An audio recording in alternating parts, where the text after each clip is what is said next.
America మాజీ అధ్యక్షుడు Donald Trump పై మరోసారి హత్యాయత్నం జరిగింది. ఫ్లోరిడాలోని వెస్ట్ పామ్ బీచ్లోని గోల్ఫ్ కోర్టులో గోల్ఫ్ ఆడుతుండగా దగ్గరలో కాల్పులు జరిగాయి.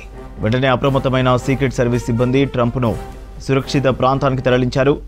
అనుమానాస్పద వ్యక్తిని అదుపులోకి తీసుకున్నారు. ఫైర్ చేసిన వ్యక్తి ర్యాన్ రౌత్గా గుర్తించారు. తాను సేఫ్గా ఉన్నట్లు ప్రకటించారు డొనాల్డ్ ట్రంప్.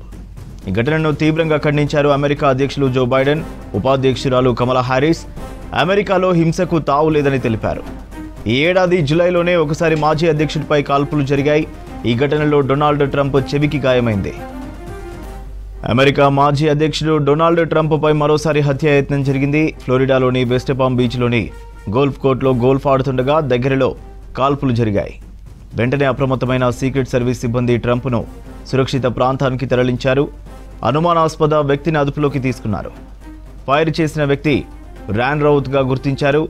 తాను సేఫ్గా ఉన్నట్లు ప్రకటించారు డొనాల్డ్ ట్రంప్. ఘటనను తీవ్రంగా ఖండించారు అమెరికా అధ్యక్షులు జో బైడెన్, ఉపాధ్యక్షురాలు కమలా హ్యారిస్. అమెరికాలో హింసకు తావు లేదని తెలిపారు. ఈ ఏడాది జూలైలోనే ఒకసారి మాజీ అధ్యక్షుడిపై కాల్పులు జరిగాయి. ఈ ఘటనలో డొనాల్డ్ ట్రంప్ చెవికి గాయమైంది.